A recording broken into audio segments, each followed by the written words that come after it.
Merdeka! Kali ini tim bedah buku dari SMA Kristen Gloria 1 akan memulai dan akan membahas sebuah topik yang sangat hangat. Kita akan mengenal lebih jauh siapa pendiri Negara Kesatuan Republik Indonesia.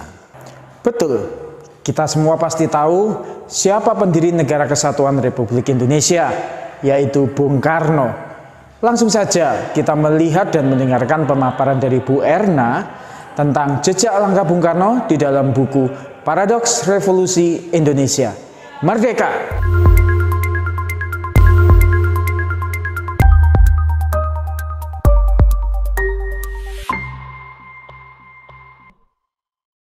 Bicara soal Soekarno memang tidak akan pernah ada habisnya. Tokoh penting pendiri negara Indonesia ini tetap terkenang dan tak bisa dikubur begitu saja. Kenapa begitu ya?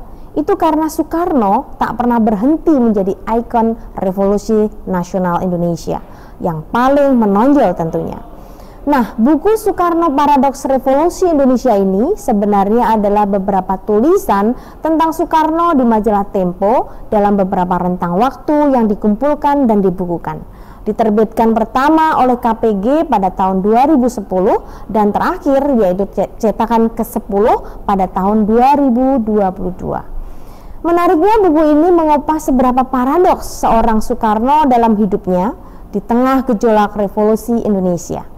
Soekarno memang manusia penuh pro dan kontra. Sebagai seorang yang lahir di bawah rasi Gemini, Soekarno memiliki dua sifat yang berlawanan. Dia idealistis sekaligus pragmatis. Dia pemberang sekaligus pemaaf. Dia menyukai seni dan keindahan yang halus.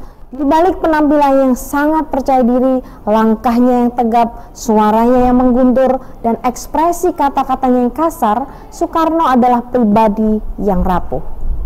Paradoks dalam diri Soekarno itu membawa dampak bagi revolusi Indonesia, mulai masa merintis kemerdekaan Indonesia hingga kejatuhannya pada masa Orde Lama.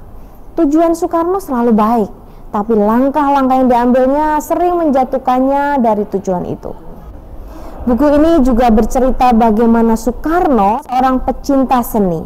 Terbukti Soekarno tercatat sangat banyak memiliki koleksi karya seni dan memberikan subsidi bagi kaum seniman tari dan wayang orang. Dia melihat bahwa dalam karya seni yang paling berharga adalah kemerdekaan. Soekarno melihat kemerdekaan adalah nafas kesenian, tapi Soekarno tak konsisten dengan kemerdekaan itu. Bagaimana tidak? Soekarno yang menyatakan seni adalah bukti hasil kemerdekaan justru terpengaruh dengan gegap gempitanya Lekra dalam menyingkirkan karya dan seniman yang dianggap antek kapitalis pada masa-masa tahun 60-an. Ya, memang pada akhirnya pilihannya pada karya seni lebih terpengaruh oleh politik daripada selera pribadi. Paradoks berikutnya adalah bagaimana Soekarno melakukan kesalahan besar dalam berdemokrasi yang mengingkari gagasannya sendiri dalam berpolitik. Ia tidak sepenuhnya mempercayai prosedur demokrasi, ia menyantuni prinsip kedaulatan rakyat hanya secara substansial. Kenapa hal itu bisa terjadi? Ya karena memang Soekarno tumbuh dan besar dari tradisi wacana priayi di tengah zaman maraknya pertandingan ideologi yang disebut Eric Hobsbawm sebagai the age of extremism. Bung Karno layaknya penganut elitisme di bidang politik. Jika dia percaya pada keabsahan esensial atau keabsahan tujuan, dia tidak melihat niscayanya keabsahan prosedural atau keabsahan cara. Komplementaritas dari keduanya tak tertangkap olehnya. Kesalahan terbesar tadi dilakukan Bung Karno lewat dua tindakan yang secara telak membalikkan proses demokratisasi di Indonesia. Pertama, dengan dukungan militer, Bung Karno membubarkan konstituante yang sudah hampir merampungkan tugasnya menyusun konstitusi yang lebih komprehensif dan justru memberlakukan kembali Undang-Undang Dasar 1945. Padahal, tercatat oleh sejarah bahwa Bung Karno sendiri jauh sebelumnya telah mengakui bahwa konstitusi ini bersifat kilat dan darurat dan harus diganti dengan konstitusi yang disusun secara tenang dan seksama. Kesalahan kedua Bung Karno adalah dalam pembalikan demokratisasi. Dia mengangkat anggota DPR GR dan MPRS tanpa melalui pemilihan umum. Sebagai pemimpin besar revolusi, dia menjadikan lembaga legislatif mainan lembaga eksekutif.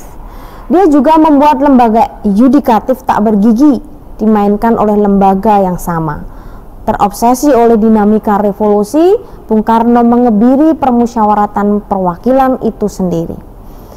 Tapi paradoksal terpenting dari Bung Karno dalam buku ini yang perlu dicatat sepanjang sejarah Indonesia adalah Bung Karno berhasil menyinergikan berbagai ideologi yang ada di negeri tercinta ini. Nasionalisme, Islam, dan Marxisme adalah contoh yang autentik dari kecenderungan intelektual dan analisis sejarah Bung Karno. Tabiat Islam yang sejati bagi Soekarno sesungguhnya bersifat sosialistis, artinya mencari keadilan sosial dan bisa menetapkan kewajibannya menjadi kewajiban nasionalis juga. Pancasila adalah satu-satunya usaha Bung Karno yang mencoba dengan berhasil menjadikan segala perdebatan ideologis ke dalam sebuah komposisi yang utuh.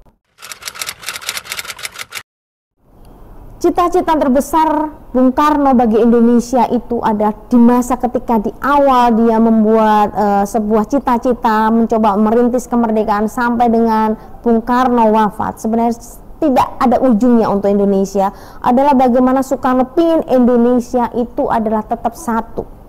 Indonesia yang sudah dipersatukan karena keberagamannya itu adalah kelebihan dan kekayaan yang luar biasa dari Indonesia, dan itu tidak boleh dihilangkan. Bagaimana keberagaman itu harus tetap ada, bagaimana keperbedaan itu harus tetap dijaga sebagai sebuah nilai-nilai yang itu sangat menjadi modal utama persatuan Indonesia.